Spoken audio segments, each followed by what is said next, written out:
Ja'at, dan episod baru. Bila waw tu sambungan yang lepas tapi dia menceritakan hal yang lain. Maknanya kalau ayat yang lalu merupakan episod yang menceritakan Yakub berjumpa dengan anak-anaknya yang balik malam-malam tu kan. Kumpul lah dia orang. Episod ini pula menceritakan Nabi Yusuf yang tertinggal seorang dalam telaga buta. Dia cantik, susunan tu cantik. Ya? Jadi dia perpindahan tu salah satunya menggunakan waw tu lah. Waja'at sayyaratun, dan datanglah sayyarah. Sayyarah ni kalau bahasa biasa dia kereta lah. Ya? Kereta sebab dia berjalan. Sara, saya katanya Sara, berjalan. Tapi kalau selalu sangat berjalan, jadikan dia fa'al, sayyar. Jadi sayyarah, kereta lah, selalu sangat berjalan. Jadi yang ni pula sayyarah, bukan kereta lah, tapi yang orang yang banyak berjalan, maknanya musafir. Jadi diterjemahkan dengan apa? Dengan sekelompok orang musafir lah. Datanglah ke tempat tu. Ya. Farsalu waridahum, berehatlah orang tu situ, tapi kelompok musafir ni suruh satu orang, ya, ambil air, kirim. Arsalu, mereka kirim warida, yang mencari air. Pergilah cari air. Kelompok-kelompok tu ada tugas masing-masing mungkin. Ya, dia kirim satu orang untuk ambil air. Fadla dalwah, dia pun hulurkan, turunkan dia punya timba, beldi tu. Untuk ambil air kan, timbul. Dihulurkan ke bawah. Dia kata, ya busyra. Ya tu untuk mengagumkan lah. Ya, dia menjerit. Oh, gitu. Oh, busyra, berita gembira. Banyak bacaan lah tu ya. Ada busyra, ada busyraya, ada busyraya. Bacaan yang ada dalam kitab kita ni, dalam Quran kita ni, ya busyra, wahai berita gembira. Hadza gulam, ini budak ni. Terkejut Nabi Yusuf bergantung situ kan. Wa asarruhu bida'atan, dan mereka, waw tu mereka, hu tu dia. Jadi mereka menyembunyikan, asarru, sir, rahasia. Mereka merahasiakannya, Nabi Yusuf, bida'atan, sebagai suatu barang dagangan lah. Wallahu alimum bima ya'malun, sedangkan Allah Ta'ala tahu apa yang mereka lakukan.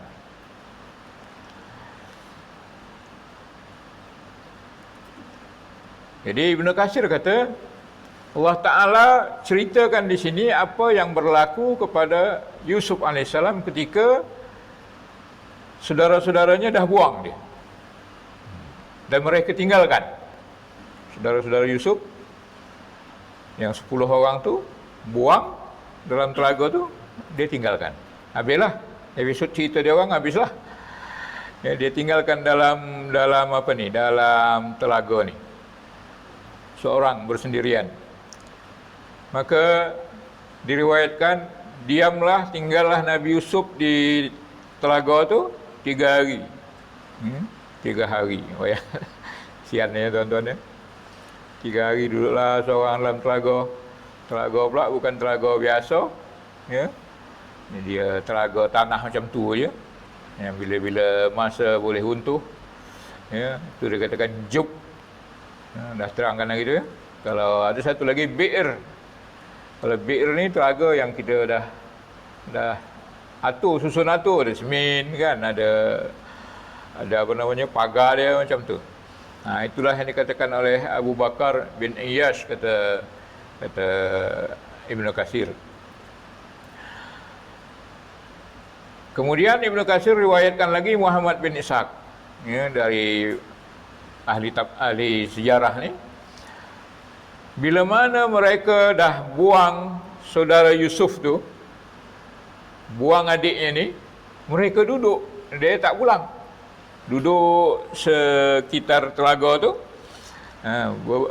pada hari-harian mereka lah, mereka tunggu, ya, apa yang akan nak berlaku, apa yang nak buat dan apa yang akan dibuat kepada Yusuf ni yang di dalam ni. Mereka tunggu. Ada riwayat juga macam tu. Jadi bila ada riwayat macam ni, ada dua version lah. Pulang, tinggalkan adik. Yang ini mereka tunggu. Jadi dalam mereka menunggu tu, atau mereka dah pulang, ikut mana-mana version lah, ja'at sayyarah. Tafsir dia, datanglah. Fasaqallahu lahu sayyarah. Allah heret. Allah heret musafir-musafir ni datang ke situ. Maknanya bukan sengaja datang. Itu makna dia. Wasaqa, tarik. Allah tarik orang-orang musafir ni untuk turun di situ. Ada riwayat lagi kata kumpulan orang yang musafir ni yang lalu di situ, mereka berjalan dari Syam sampai ke Mesir. Jadi matlamat nak pergi Mesir lah ni, dari Syam. Syam ni sekali lagi diingatkan, dia adalah termasuklah Jordan, termasuklah di atas dia Palestin dan Syria. Jadi tiga negeri ni dipanggil Syam. Kalau yang Madinah tu bawah lagi, arah ke selatan adalah Najd, Madinah. Jadi yang Syam ni yang belah atas, belah utara. Ya. Jadi dari Syam tu mereka nak pergi Mesir. Di atas sana tu, ni Arab Saudi. Di atas sana tu, Syam tu nak pergi ke Mesir. Mesir tu seberang sungai Laut Merah lah, dengan Madinah, pelabuhan Madinah ni. Macam kita dari Melaka ni nak pergi ke Dumai, lebih kurang macam tu lah. Cuma dia melalui darat. Kalau Laut Merah ni, bawah ni dia melalui darat, pergi ke Mesir. Tersalah jalan, ditakdirkan Tuhan, tersalah jalan orang, sesat di jalan. Iyalah, zaman dahulu kan. Zaman dahulu mana ada Waze ni, apa nama Google ni. Ya. Bila dah tak ada Google tu, sesat jalan wahamu, dalam tafsir apa ni, Qurtubi saya baca, wahamu. Mereka tak tahu apa nak buat, kemana nak diarahkan kafilah ni, ya, orang-orang musafir ni. Sehingga turunlah mereka atau berdiam dirilah mereka dekat pada Telaga Buta tu. Tak sengaja mana. Sebab telaga ni pula dia terletak di kawasan jauh daripada bangunan-bangunan. Maknanya jauh di kampung lah. Tak ada orang lalu situ. Dia biasanya dikatakan oleh Qurtubi ni, dia untuk pengembala-pengembala kambing. Ya. Dan untuk orang-orang lintas, orang jauh lah. Jadi orang kampung tak datang ke situ. Bayangkan pemandangan itu, macam mana kesiannya Nabi Yusuf, ya, ditinggalkan seorang, yang telaga tu pula telaga apa? Telaga buta, yang di dalamnya dia, sebelum dia dicampakkan tu, baju cabut ya kan? Ya, baju dibuka, bayangkanlah kesejukan dalam telaga. Yang di situ banyak ular, banyak macam-macam bondo yang macam tu. Ya, lipannya, apa lagi, cacing, macam-macam lah. Ya. Kemudian dikatakan juga lagi, air telaga tu sebenarnya masin. Pula. Ini dalam Qurtubi saya baca ni. Air telaga tu masin. Tapi bila dicampakkan Nabi Yusuf, dalam tu air tu jadi tawar. Jadi air biasa. Jadi kemudian itulah yang mereka ambil air di situ, yang dikatakan yang mengambil air ini adalah Malik bin Du'ur. Malik, tapi tak boleh nak cari ni dalam Google siapa dia, kerana ini Arab Aribah. Ya, tak ada dalam Google. Bila buka Google siapa apa ni Malik bin Du'ur ni, ada Imam Malik bin Anas saja. Mazhab Malik. Tak jumpa dia. Ada Malik bin Nabi Al-Jazair. Jadi diceritakan dalam Qurtubi ni, Malik bin Du'ur ni dialah yang diutus untuk ambil air. Dialah yang kata ya Bushra. Satu riwayat katakan ya. Sebab dia ni dikatakan Arab Aribah. Panjang sejarah mana ni. Arab ni ada dua bagian. Ada Arab Aribah, Arab yang tua-tua dulu, yang dah pupus. Dia anak Nabi Nuh Sam, ya. Dia cucu daripada Nabi Nuh yang daripada anaknya Sam. Ada Arab satu lagi Musta'ribah, yang Arab yang baru. Ini bagian utara. Yang Arab yang baru ni ya, dia di bagian selatan, di bagian Yaman. Iaitu keturunan-keturunan daripada ini Adnan, Ismail, Qahtan. Di atasnya lagi Qahtan. Jadi suku-suku Qahtan ni itu dikatakan Arab yang bukan Arab sebenarnya bahasa dia, tapi mereka akhir lama kelamaan dia bercakap Arab. Itu namanya Arab Musta'ribah. Arab Tauri lah. Yang horinya yang Aribah ni, cuma Arab yang di atas ni dia dah banyak pupus di talan zaman, di talan pasir dia, di azab Allah pun ada. Ya. Kaum Ad dan sebagainya tu. Jadi cerita dia Malik bin Du'ur ni tadi, dia yang mengambil air itu. Jadi terasa air itu tawar macam biasa. Ya. Jadi tuan-tuan, tengoklah ya. Keadaan dia macam tu. Keadaan telaga tu. Tapi Allah hantar. Ja'at. Ayat Quran tu ja'at lah. Tapi bila tengok tadi bahasa dia wasaqat, Allah heret. Allah paksa satu kelompok orang terpaksa datang situ kerana sesat jalan. Ya, itu bukan kebetulan. Ya, tapi memang Allah rancang.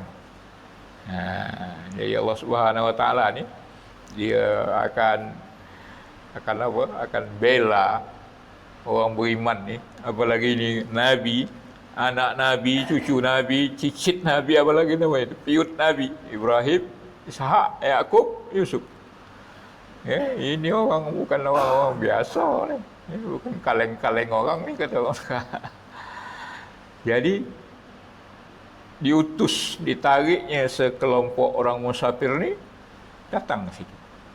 Ya, bayangkan telaga ni jauh daripada bangunan, jauh daripada perkampungan. Kemudian dia tempat lalu lalang orang-orang yang pergi ke Mesir. Ya. Sahraq lah, padang pasir, tak bertunggu. Yang kadang-kadang orang lalu, kadang-kadang tidak. Ya. Sedangkan Nabi Yusuf tadi macam itulah keadaannya. Setelah dibuang tu tanpa pakaian, nak naik tak boleh. Telaga dalam, nak naik tak boleh. Kalau ada telaga-telaga yang dah biasa tu, mungkin ada special kan, nak bersihkan dan sebagainya. Ini tak ada. Silap-silap capai, tanah atas tu runtuh. Bayangkanlah dia dalam kesejukan, nak naik tak boleh, nak keluar dari telaga tu memang mustahil lah. Ya. Kemudian dia tak pakai baju, gambarannya tadi gelap, ada kala, ada ular dan sebagainya. Sesak nafas lagi. Kalau dalam dalam kitab Nabul sini, macam dia ceritakan, menggambarkan keadaan. Ya. Nafas, sesak, penolong tak ada, Penunjuk arah tak ada, orang dekat tak ada, kawan tak ada, ayah tak ada. Yang ada siapa? Allah. Begitulah keadaan. Yang ada hanya Allah Subhanahu wa taala. Jadi Nabulsi ni dia ceritakan kisah Nabi Muhammad sallallahu alaihi wasallam pada surah Tur. Pernah Allah Taala kata fa innaka bi ayunina. Wahai Muhammad, sungguhnya engkau bi ayunina. Ada di hadapan mata kami, mata-mata kami. Bayangkan tu. Nah, kami. Jadi Allah Taala bila dia cerita na tu kami tu, dia bangsakan diri dia dengan kami, maknanya dia ramai. Malaikat-malaikat sekali lah. Jadi engkau wahai Muhammad bi'ayunina, di mata-mata kami, maknanya di bawah perhatian kami, engkau tidak bersendirian. Itulah jaminan Allah Subhanahu wa taala kepada orang-orang yang yang peringkat-peringkat Nabi. Dan mungkin juga peringkat-peringkat orang beriman. Jadi kita mesti berpegang lah ni. Walaupun kita bukan Nabi, tapi kerja kita kerja Nabi, menyampaikan kebenaran, akhlak kita akhlak Nabi. Jadilah apa-apa yang kita buat ni kena cinta kepada Nabi SAW. Jalankan sunnahnya. Kalau makan tangan kanan macam tu, minum tangan kanan, semua yang Nabi buat tu seakan-akan kita tu dekat sama Nabi SAW. InsyaAllah tak payah Allah Ta'ala menjaga kita juga. Fa innaka bi'ayunina. Begitu juga dengan diceritakan di sini mak Nabi Musa. Nabi Musa kan sedang keadaan masa tu Firaun nak bunuh semua anak-anak lelaki yang baru lahir kan. Mak Nabi Musa ketakutan. Apa yang terjadi? Maka Allah Ta'ala kata, kalau engkau takut, wahai idza khifti alaih, kalau engkau takut akan terjadi yang tak elok padanya, wahai perempuan, khifti, bila engkau takut, wahai perempuan, maknanya mak Nabi Musa, fa'alqihi fil yam, maka alqihi itu buanglah. Lemparlah ke dia ke dalam apa tu? Ke dalam air tu, dalam sungai kocik tu. Sedangkan dia baby yang sedang menyusu. Lalu dia letak dalam kotak, dia buang. Tapi macam macam tak logik kan. Tapi Allah Ta'ala, ketentuan Allah Ta'ala. Akhirnya apa kata? Wala takhafi, jangan engkau takut. Wala tahzani, jangan engkau susah, engkau sedih. Inna radduhu ilaik, kami akan balikkan lagi dia kepada engkau. Tengok tu Nabi, Nabi Musa akan dibela oleh Allah Subhanahu Wa Taala. Dalam air dia hanyutkan, nanti akan balik. Panjang lagi cerita Nabi Musa ni kan, dia yang menyusukan itu kan. Dan kami akan jadikan dua perkara, dua larangan. Jangan kamu takut, jangan kamu duka cita. Kemudian ada dua berita gembira. Kami akan balikkan kepada engkau lagi, wahai perempuan, dan kami akan jadikan dia mursalin, orang yang diutus, jadi rasul. Kemudian dia heret lagi cerita Nabi Ibrahim pula. Nabi Ibrahim macam mana? Dilemparkan ke dalam api yang besar kan? Sehingga dia orang pun tak sanggup nak lempar macam tu. Pakai apa namanya, istilah Arab menjanik. Dia pakai macam gotah. Tarik jauh-jauh, kemudian lepas. Dia tak berani dekat-dekat macam tu. Bayangkan panasnya api itu. Tapi apa kata Allah Subhanahu Wa Taala? Qulna ya naru kuni bardan wa salaman ala Ibrahim. Kami kata kepada api itu, wahai api, jadilah engkau bardan, sejuk, Wassalaman, dan selamat ala Ibrahim. Dan tengok Nabi Ibrahim. Ya, kalau kita cerita Nabi Ibrahim pula. Masa Ibrahim alaihissalam nak dicampakkan ke dalam api tu, Jibril turun. Engkau nak apa? Biar aku cakap sama Tuhan. Kan mudah cerita tu. Engkau nak apa? Aku akan cakap sama Tuhan dan jadilah apa yang terjadi. Ibrahim jawab apa? Aku tak perlu apa-apa. Cukuplah Allah Ta'ala tahu keadaan aku. Wah, dia punya tawakal, tuan. Kalau kita lah ada orang besar macam tu, Jibril, raja malaikat, balikkan bumi ni, tak nak boleh hidup. Tapi Nabi Ibrahim kata apa? Tak apa, biar aja. Yang penting Allah Ta'ala tahu keadaanku. Akhirnya ni bang. Kulna, kami katakan kepada api itu, ya nar, wahai api, kuni, jadilah engkau bardan wa salaman ala Ibrahim. Sejuk dan sejahtera pada Nabi Ibrahim. Sahkan rambutnya, sahkan badannya, bulu romanya pun tak terbakar. Jadi, kata Syekh Nabulsi ni, Tuhan tu, dia. Tuhan Nabi Yusuf, Tuhan Nabi Ibrahim, Tuhan Nabi Musa, semua dia.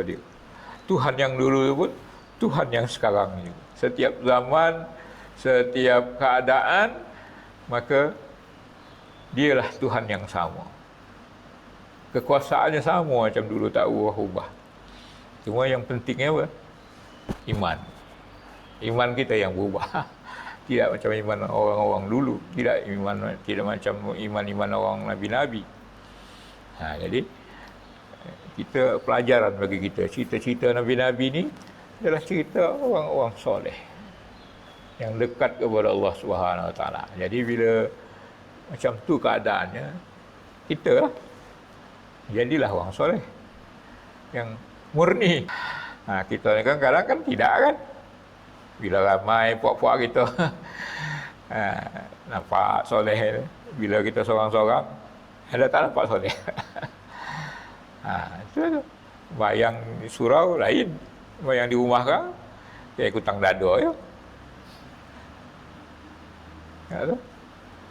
Bayang kalau di surau kan kita kan mainlah khusyuk. Tapi bila di rumah kan tak tahulah nak kata kan. Ada orang macam tu. Ya, kayak apa namanya? Kayak baju dalam aja deh bayang. Jadi itu namanya lain luar, lain dalam. Ya, lain ramai, lain seorang. Dia tak nak macam tu. Iman lah betul-betul. Ya. Ada lagi satu cerita Nabi Yunus. Lagi dahsyat.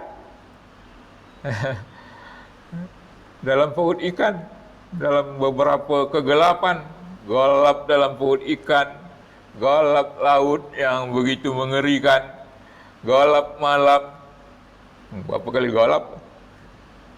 Jadi semua ni musibah yang bersangatan, yang tak ada harapan lagi. Tak ada harapan. Tapi Allah Ta'ala kata apa? Fanada fi dhulumat. Allah riwayatkan bahawa dia dalam kegelapan yang beberapa gelap tadi tu, zulumat, dia menyeru. Apa seruannya? Seruan dia, la ilaha illa anta subhanak inni kuntu minal zalimin. Ni amalan kita juga ni tuan ni. Bila terdosa, iyalah, kita ni taklah macam Nabi Yunus, taklah macam Nabi kan. Tapi macam mana pun, Allah Maha Penyayang. Dalam keadaan-keadaan genting, ini boleh dibaca ni. La ilaha illa anta subhanak. Maha suci engkau daripada segala kekurangan, daripada segala kezaliman. Tolong aku. Niatkanlah, ya, niatkanlah dalam hati itu, tolong aku ya Tuhan. La ilaha illa anta. Tak ada ilah. Tak ada lagi ilahnya apa? Uluhiyah, ya. Pergantungan, pengharapan. Tak ada lagi yang diharapkan selain engkau ya Tuhan. Subhanak, maha suci engkau. Inni kuntu minal zalimin. Aku ni sebenarnya orang zalim. Salah Nabi Yunus kan tinggalkan umatnya kan. Kita dah cerita gitu. Nabi Yunus tinggalkan umatnya. mungkin dia taubat lagi itulah. Ya. Jadi kita pun bila kita terdesak, ya, tak ada harapan lagi. Macam inilah dalam perut ikan, dalam gelap malam, dalam laut. Ya Allah Rabbi. Tapi ada Allah Subhanahu wa taala. Ya Rabb, la ilaha illa anta subhanak inni kuntu minadh dhalimin. Akhirnya apa? Allah Taala dalam surah Al-Anbiya ni fa. Selalu saya sebut bila ada fa tu, segera. Kemudian daripada cakap tu segera saja istajabna lahu.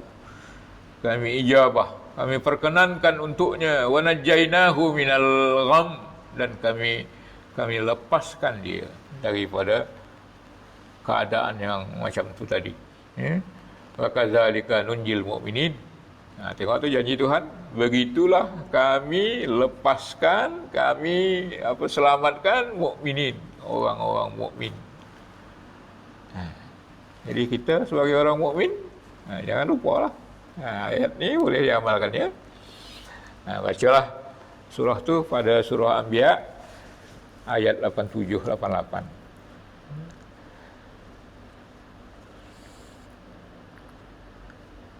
Jadi kata Nabulsi ni dalam tafsir dia, kesimpulannya itulah satu peraturan Tuhan.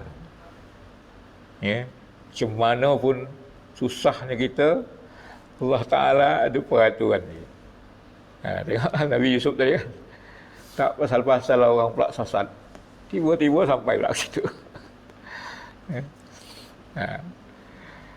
Hidup kita ni tidak lepas daripada problem.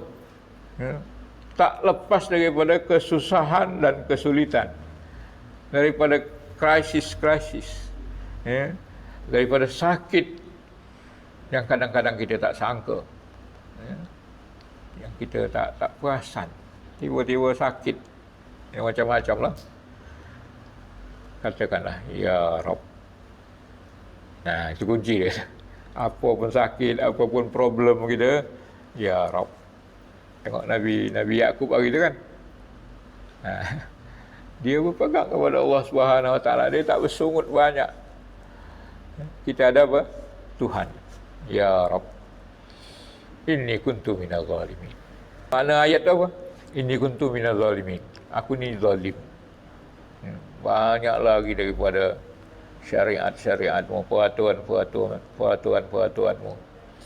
Jadi apa dia? Aku bertaubat lah. Itu ayat taubat lah tu. Seperti Nabi Adam kan. Kita macam tu juga kan. Rabbana zalamna anfusana kan.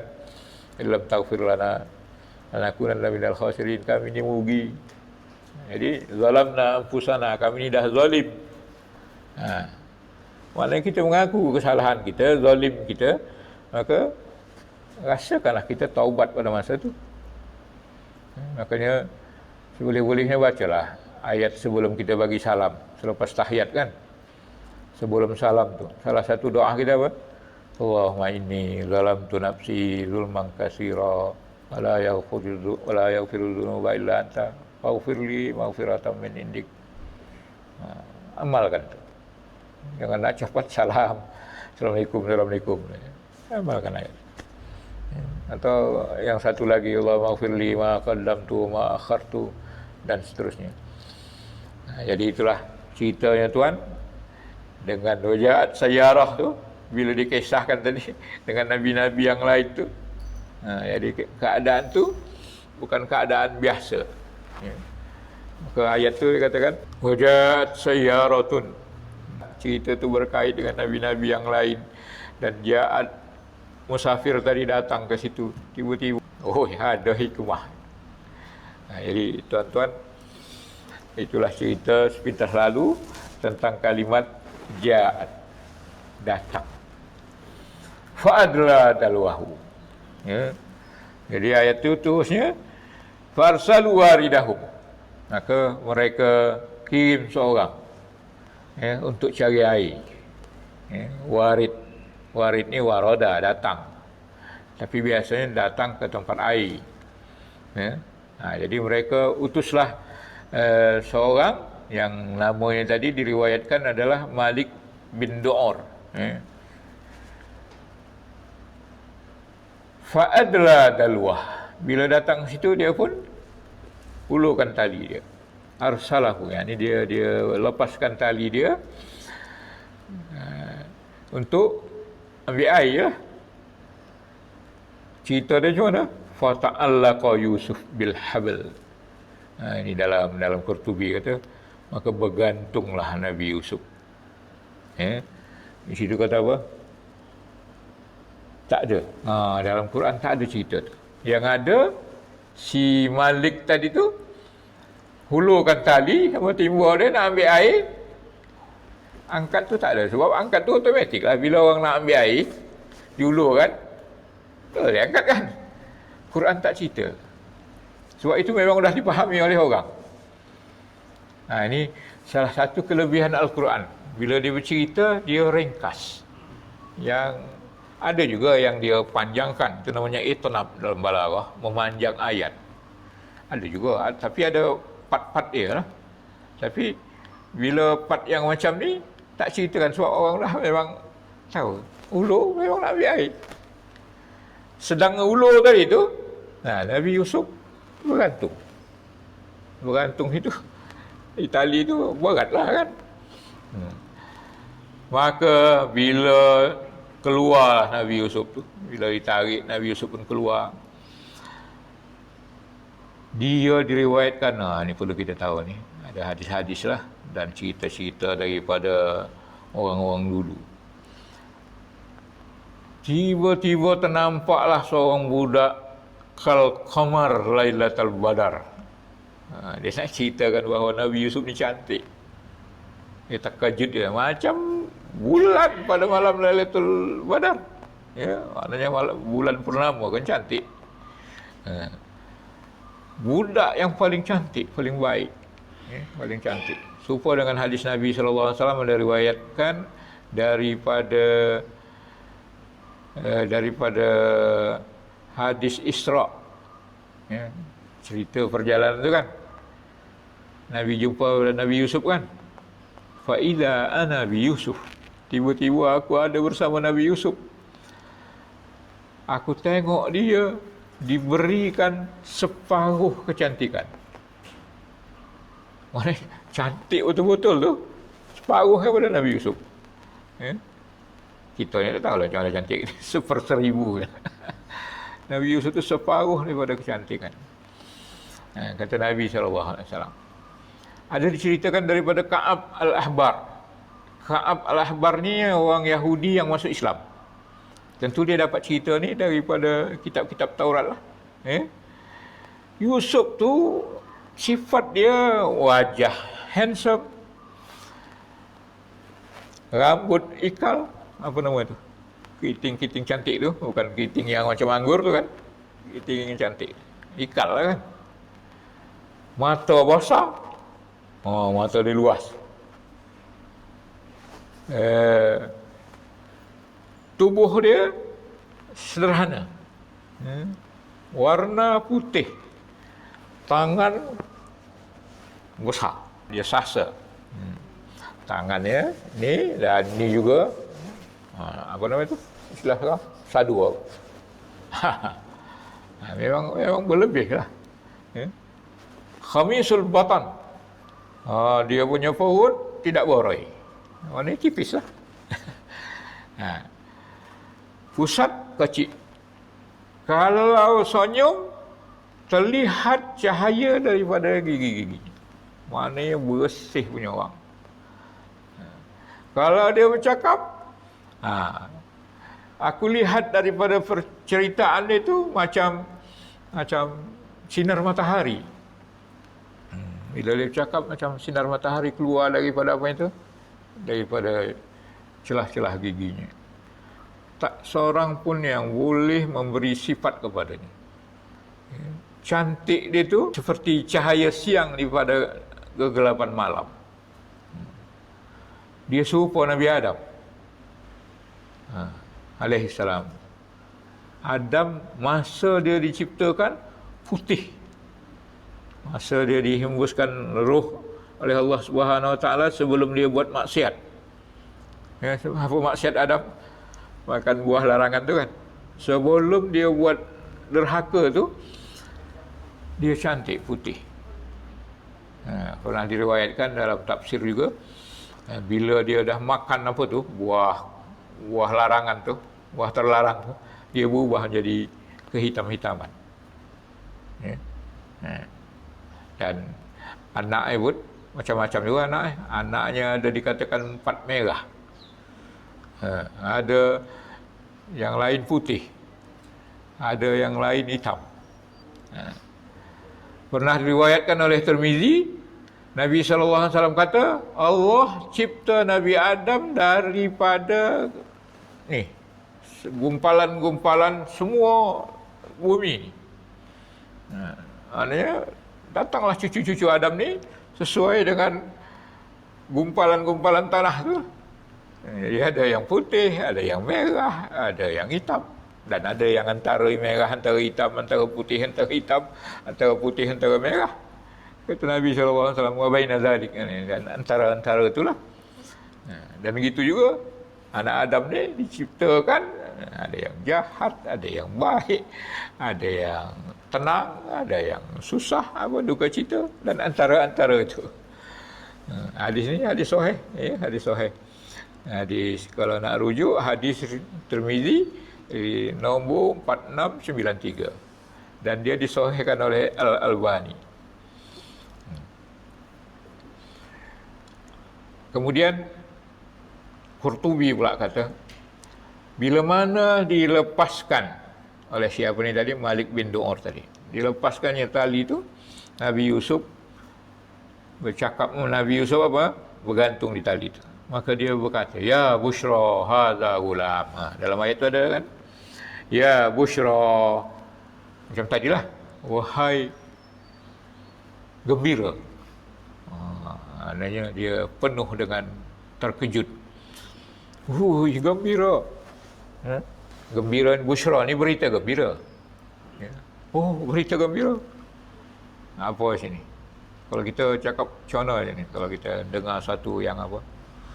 Yang menyenangkan. Apa nak cakap orang Negeri Sembilan? Mangaya. Agak ya bushra. Mangai hebat ya. Cuma ada riwayat lain yang mengatakan bukan yang dia cerita tu. Bukan dia yang cerita, tapi dalam yang lebih dekat dialah yang cerita bila nampak Nabi Yusuf tu terkejut. Yang Nabi Yusuf tu dalam keadaan yang macam tadi, mukanya handsome, rambut cahaya muka dan sebagainya.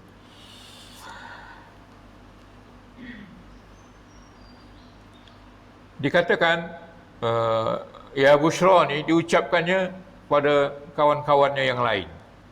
Ya. Gembiralah kita mendapat seorang hamba, hamba yang handsome.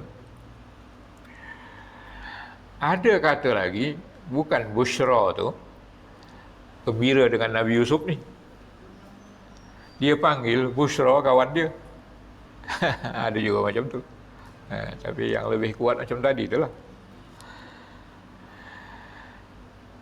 Okey. Kemudian ya bushra hadza gulam, ya.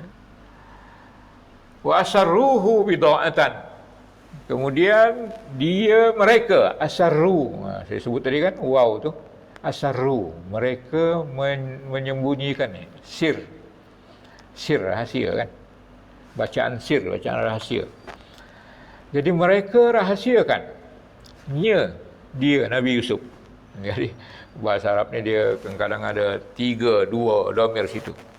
Ya, asarru, waw tu mereka, hu tu dia. Jadi mereka menyembunyikan bida'atan, dia sebagai barang belian. Mereka sembunyikan tu siapa? Yang menyembunyikan tu sama ada orang yang datang ambil air ni, ya. Ada kumpulan-kumpulan lain juga, mereka berpakat sembunyikan ni. Jangan cerita kita dapat budak dari dalam telaga ni. Kita sembunyikan bahawa kita beli ni sebagai barang berniaga, barang dagangan. Kenapa? Takut orang lain yang kelompok-kelompok yang suruh orang ni tadi, ya, ambil air ni, orang tu pun nak juga budak ni. Jadi perkelahian. Jadi nak ambil saham juga. Jadi orang tu rahsiakan. Ya, rahsiakan diam-diam. Ini kita beli, cakap ni kita beli.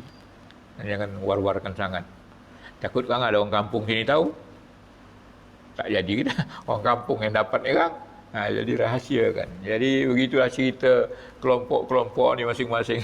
Ada kepentingan masing-masing. Ada interest pribadi masing-masing. Ya. Itulah yang dikatakan dalam tafsir tu. Ada juga, ini dia, mereka tu. Mereka tu adalah saudara-saudara. Sebab cerita tadi dia sebahagian riwayat lagi katakan saudara-saudara itu tunggu kan 3 hari tunggu adik dia apa nak buat macam mana nak buat, dia tak balik tu. Jadi yang merahsiakan tu saudara-saudara dia tak cakap ni adik, dia rahsiakan ni adalah hamba sahaya. Jadi dia kata, ya Bushra, oi, berita gembira, ni budak ni, siapa nak beli? Macam tu. Saudara-saudara yang iklankan kepada orang ramai di situ, bila dah keluar Nabi Yusuf tu, tangkap, ini hamba kami yang lari. Ada riwayat macam tu. Bila orang tu dah keluarkan Yusuf dari apa? Ini hamba kami yang lari. Jangan ambil, cop dulu. Ini hamba kami, bukan adik kami kata. Tengoklah abang-abang macam tu. Ini hamba kami. Ini apa namanya, barang perniagaan kami, dia lari. Pernah dikatakan, Yusuf ngapa tak beri komen, ngapa tak menjerit sama orang ni? Tolong, ini saudara-saudara aku buang aku. Dia tak berani. Ya, dia tak berani. Sebab dia takut kena bunuh abang-abang ni. Ada satu riwayat kata, Yahuza. Ya, saudara dia yang nombor 3, kalau tak salah tu, Yahuza. Ya, dia nasihatkan adik. Engkau ikut cakap saya. Jangan kau melawan. Kalau orang tu suruh engkau jadi hamba, biarkan kau jadi hamba. Engkau akan terpelihara nanti. Jangan takut, kata abang ini. Ya. Kalau engkau melawan nanti, maka orang tu bunuh engkau. Ada riwayat macam tu. Jadi Nabi Yusuf pun, bila dijual abang-abang dia diam saja. Adalah riwayat macam tu kata. Dia kata dia sendiri yang ambil air itu sendiri, merahsiakan. Mengapa dirahsiakan? Supaya grup-grup lain tak ambil saham pula nak jual budak ni. Sama-sama beramailah satu perjalanan. Ya, kawan-kawan sejalan takkan untung pula seorang aja dapat. Bagilah saham ramai-ramai. Supaya mereka tak tahu benda ni, maka kita katakan kita dapat ni sebagai barang dagangan. Kami dah beli daripada orang kampung ni. Macam itulah. Ya Bushra hadza gulam. Ini seorang budak. Kata Qurtubi, budak ni dia antara 10 tahun ke 20 tahun. Jadi tak boleh nak dihadkan umur Nabi Yusuf waktu itu. Dia kata gulam. Al-Quran kata gulam je. Dan Rasulullah pun tak sebut berapa umur dia. Tapi Al-Quran kata gulam. Gulam ni peringkat anak-anak antara 10 ke atas lah. Dia ada 3 tu. Ada gulam, budak, katakan budak lah. Ada budak, di atas budak ni lagi dia, kita kata remaja, fata, pemuda. Di atas lagi baru dia rajul, seorang lelaki. Jadi ni umur apa ni? Umur itu lah, kita umur budak remaja lah, budak sebelum remaja lah. Ya, atau umur remaja lah. Maka ada kata 17 tahun. Ada kata 12 tahun. Ya, umur masa tu. Saya baca dalam Said Kutub kata 14 tahun. Ya, tafsir Said Kutub kata dia remaja 14 tahun. Maknanya budak lurus lagi lah. Ya. Bila ditekan abang-abang dia, jangan cakap macam-macam. Kami nak jual engkau. Kalau nak selamat, diam aja. Kalau macam-macam orang, kami bunuh kau. Dia tahu dah sifat abang-abang itu. Maka dia pun takut lah. Ya.